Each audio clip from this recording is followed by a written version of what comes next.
다니엘서 말씀을 함께 읽었습니다. 다니엘 말씀이 그렇게 쉽지 않죠. 그런데 오늘 송구영신 예배를 맞이하면서 이 다니엘서를 함께 나누기를 원합니다.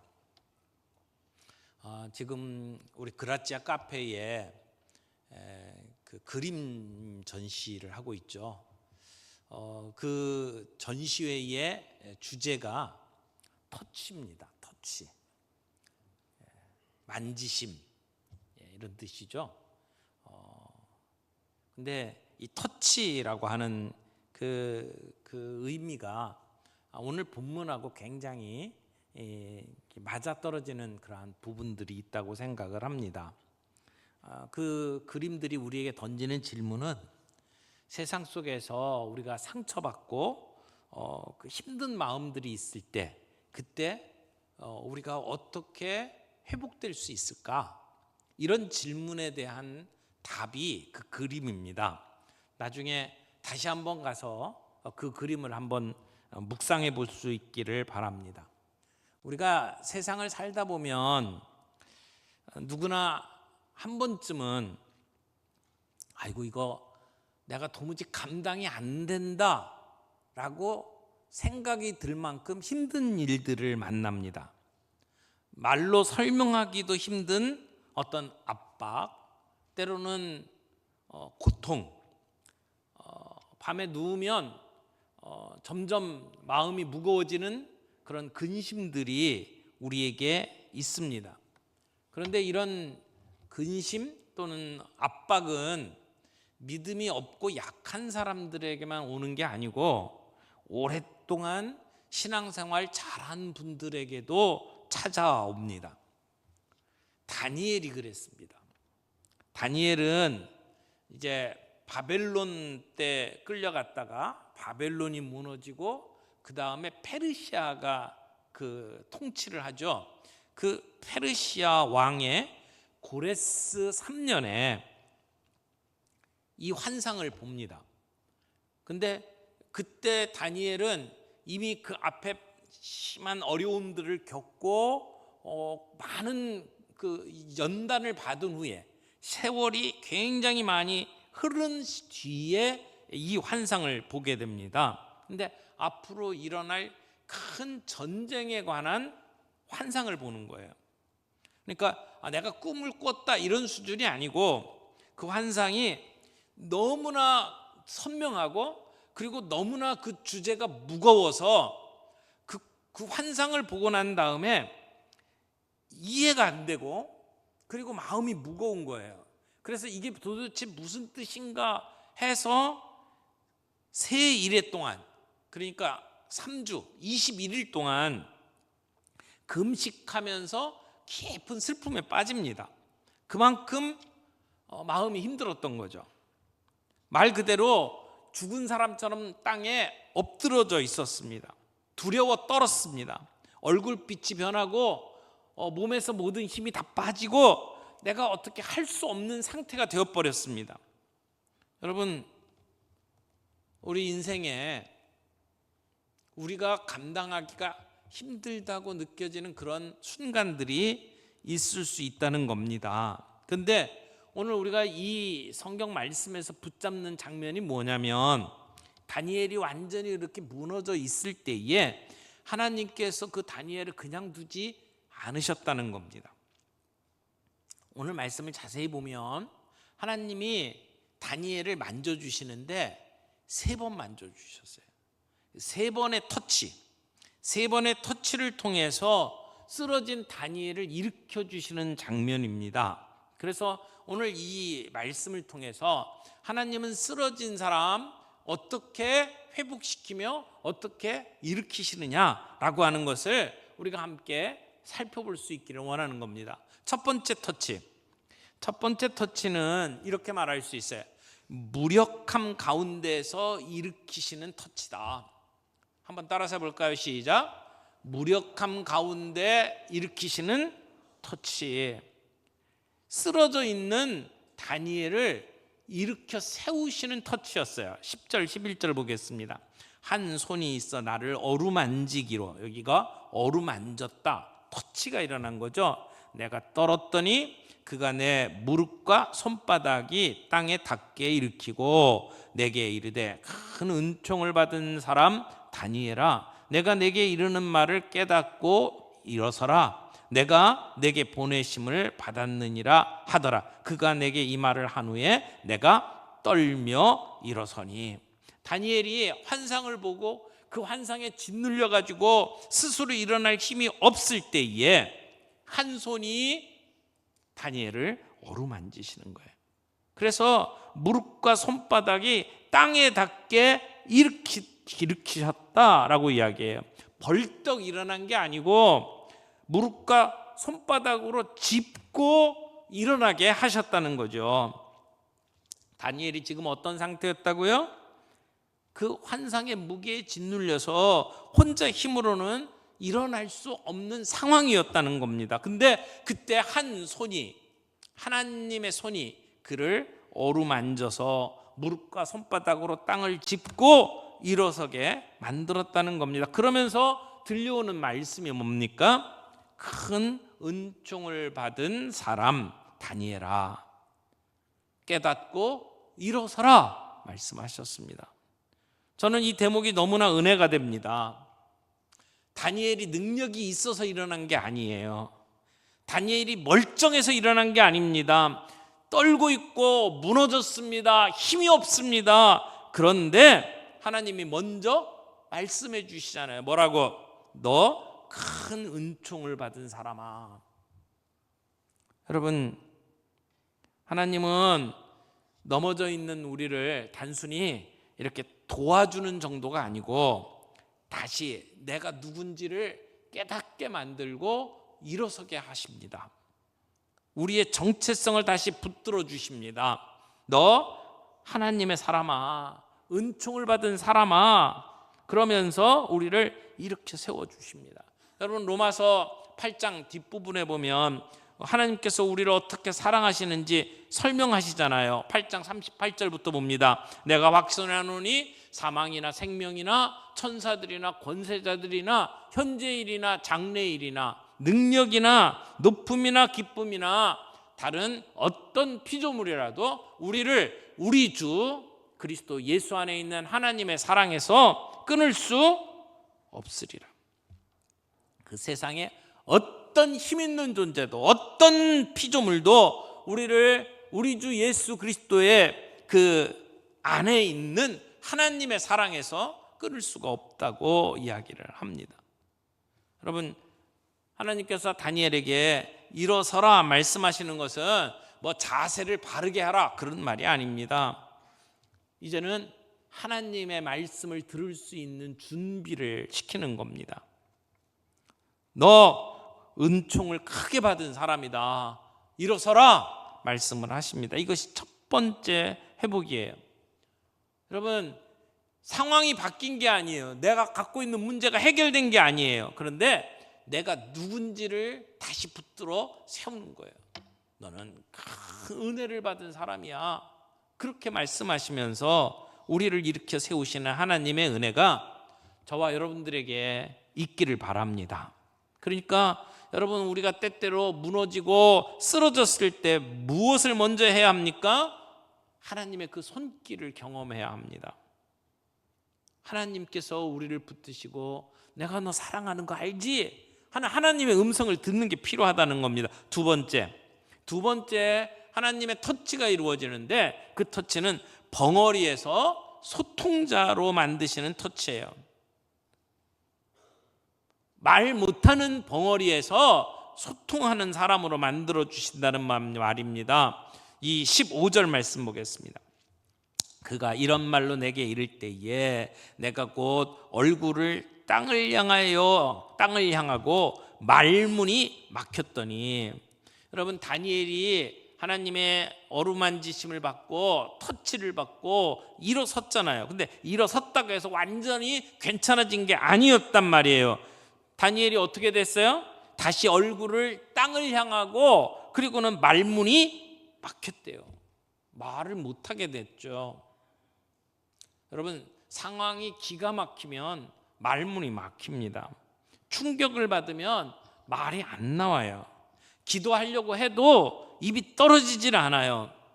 누가 괜찮냐라고 물어도 대답을 못합니다. 그런데 그런 상황에 있는 다니엘에게 하나님께서 어떻게 하셨어요? 16절 보겠습니다. 인자 같은 이가 있어 내 입술을 만진지라. 두 번째 터치가 일어났어요. 어디를 만졌어요? 입술을 만졌어요. 그러니까 내가 곧 입을 열어 내 앞에 서 있는 자에게 말하여 이르되 내 주여 이 환상으로 말미암아 근심이 내게 더함으로 내가 힘이 없어졌나이다. 여기 인자 같은 이, 사람과 같은 이가 있어 내 입술을 만졌다라고 얘기를 하죠. 하나님께서 다니엘의 입술을 만져주신 겁니다. 그랬더니 다시 말을 하죠. 근데 어떤 말을 했습니까? 내가 이 환상으로 말미암아 근심이 내게 더해졌고 그래서 내가 힘이 없어졌습니다. 17절 보겠습니다. 내 몸에 힘이 없어졌고 호흡이 남지 아니하였사오니 내 주의 이 종이 어찌 능히 내 주와 더불어 말씀할 수 있으리이까. 지금 다니엘은 영웅처럼 자신 있게 얘기하는 게 아닙니다. 하지만 솔직하게 이야기하고 있습니다. 너무 무겁습니다. 이 환상이 내게 너무 무겁습니다. 그래서 숨이 안 쉬어집니다. 주님, 제가 힘이 없습니다. 하나님과 다시 대화를 하기 시작을 하는 거죠. 기도하기 시작을 하는 겁니다. 하나님이 우리의 입술을 만지셔서 다시 하나님께 말하게 하는 겁니다. 다시 기도하게 하는 겁니다. 솔직하게 고백하게 하는 겁니다. 그래서 하나님께서는 다니엘의 입술을 만지면서 이제 말해도 된다, 내게 말하라 라고 치유를 해주시는 겁니다. 그래서 말문이 막혀서 아무 말도 할 수 없었던 다니엘이 자기의 상황 처지를 있는 그대로 나 이런 어려움이 있습니다, 나는 이렇게 무너졌습니다, 하나님 앞에 고백하게 만들었다는 거죠.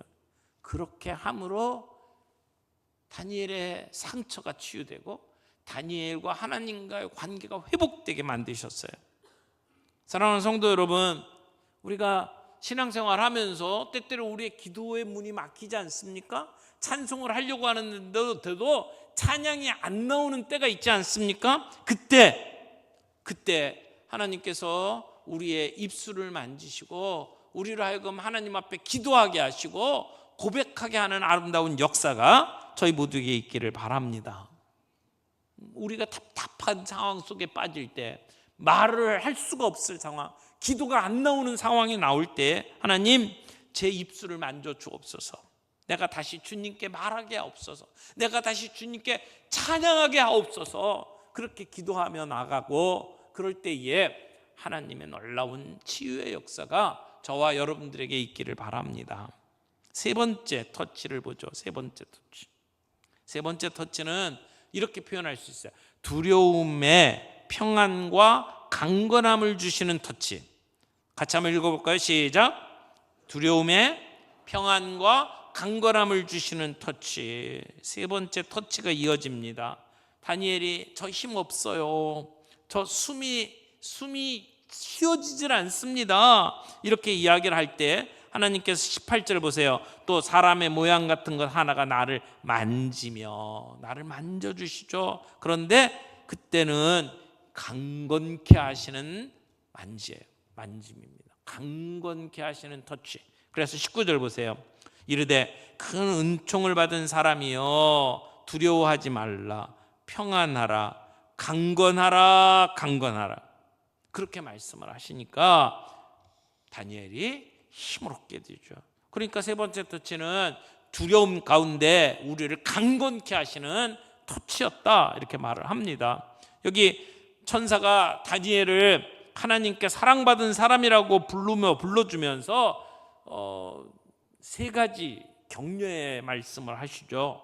두려워하지 말아라, 평안하라, 그 다음에 강건하라. 강건하라는 또 두 번씩이나 했어요. 강건하라, 강건하라. 여러분, 하나님께서는 두려워하는 다니엘을 꾸짖지 않으셨어요. 너 왜 이렇게 겁이 많냐? 그렇게 혼내지 않으셨어요. 대신 두려워하지 말아라. 두려워하지 말아라. 평안하라. 오늘 또 평안을 이야기합니다. 지금 몇 주째 얘기하는지 몰라요? 평안, 샬롬, 평강. 여러분, 아무리 세상이 흔들려도 내가 흔들리지 않도록 만들어주시는 샬롬을 이야기를 하는 겁니다. 세상은 너무나 죄악된 세상이고 세상은 너무나 흔들립니다. 세상은 우리를 흔들려고 합니다. 그 가운데에서도 우리가 흔들리지 아니하는 우리의 마음에 강건함을 주시는 것, 그것이 샬롬이고 평안입니다. 하나님은 우리에게 평안하라, 복을 주십니다. 그리고 강건하라, 강건하라. 여러분, 이게 회복의 마지막 모습입니다. 처음에는 쓰러져 있었죠. 그래서 손바닥으로 무릎으로 딛고 일어서도록 만들었어요. 그 다음에는 말이 막혔죠. 그의 입을 어루만지시면서 고백하게 하시고 찬양하게 하시죠. 이제 두려움에 떨고 있는 다니엘에게 하나님은 강건하게 하십니다. 그래서 이제는 하나님이 주신 사명을 가지고 하나님의 일을 할 수 있는 사람으로 세워주신다는 거예요. 이것이 하나님이 주시는 터치입니다. 사랑하는 성도 여러분, 2025년 우리의 삶 가운데에도 그런 하나님의 터치가 있었고 2026년도에는 우리의 삶 속에 이런 세 번의 터치처럼 우리의 삶 속에 우리를 회복시키시고 우리를 강건케 하시는 하나님의 터치를 경험하는 저와 여러분들이 되기를 바랍니다. 하나님의 어루만지시는 역사, 그 역사를 경험하는 한 해가 되기를 바랍니다. 여러분, 그 카페에 주제가 터치라고 말씀을 드렸잖아요. 세상 속에서 상처받은 사람들의 마음을 우리가 어떻게 어루만질 수 있을까요? 근데 그 그림을 가만히 보면 사랑 모양처럼 이렇게 웅크리고 있는 모습들이 굉장히 많이 들어가 있는 걸 볼 거예요.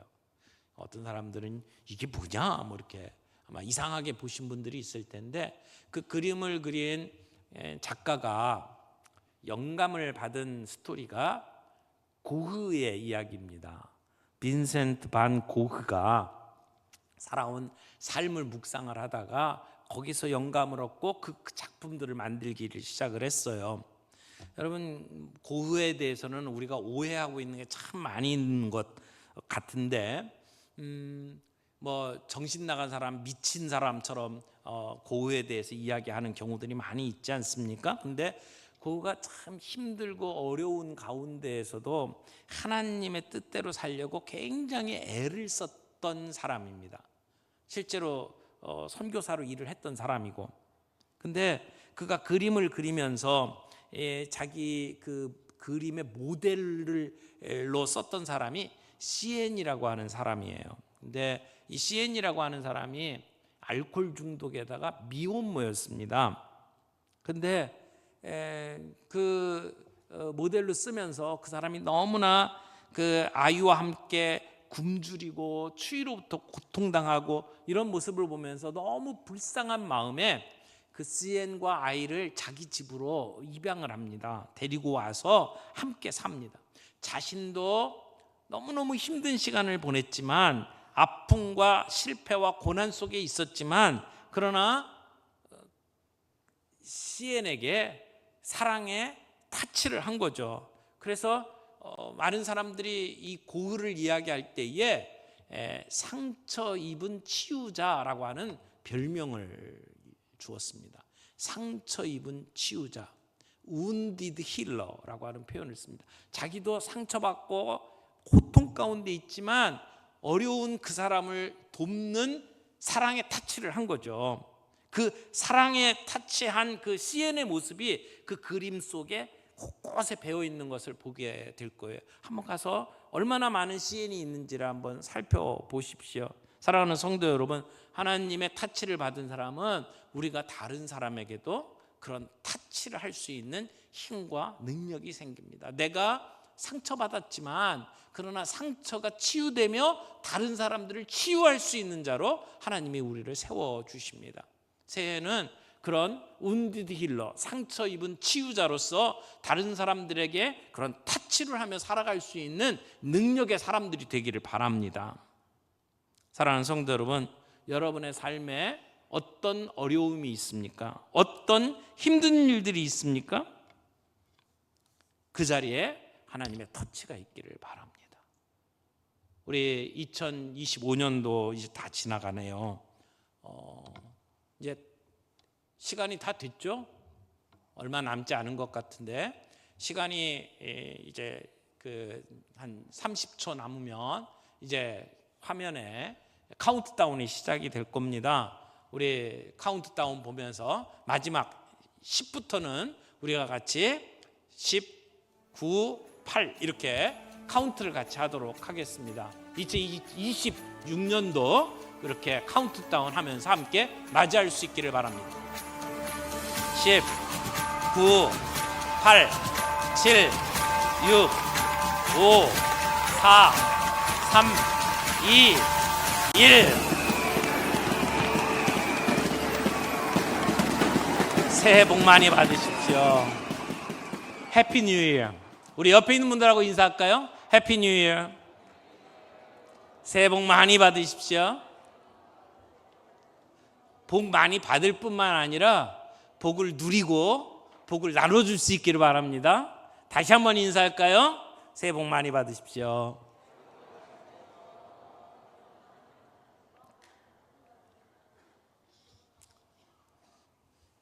사랑하는 성도 여러분, 우리 앞에 놓여 있는 무거운 짐이 무엇이든지 간에 쓰러져 있는 우리를 일으키시는 하나님의 터치를 경험하는 한 해가 되기를 바랍니다. 기가 막혀서 말문이 트이지 않을 때 우리의 입술을 만져주시고 우리로 하여금 고백해 하시는 하나님의 터치를 경험하는 한 해가 되기를 바랍니다. 두려워에 떨고 있는 우리를 다시 일으켜 세워서 강건케 하시는 하나님의 역사를 경험하는 한 해가 되기를 바랍니다. 우리 주님이 주시는 회복은 그냥 괜찮아지는 것에 멈추는 게 아닙니다. 일어서게 하시고 말하게 하시고 그리고 강건케 하셔서 사명으로 다시 걷게 하시는 은혜를 우리에게 주시는 겁니다. 두려워하지 말아라, 평안하라, 강건하라. 오늘 여러분에게 주시는 하나님의 음성이 되기를 바랍니다. 그래서 2026년도에는 우리가 정말 상처 입은 치유자, 우리도 상처 입었지만 우리가 먼저 은혜 받고 우리가 회복을 경험하고 다른 사람들에게 그 회복을 나누어 주는 그런 치유자로 쓰임 받는 저희 모두가 되기를 바랍니다.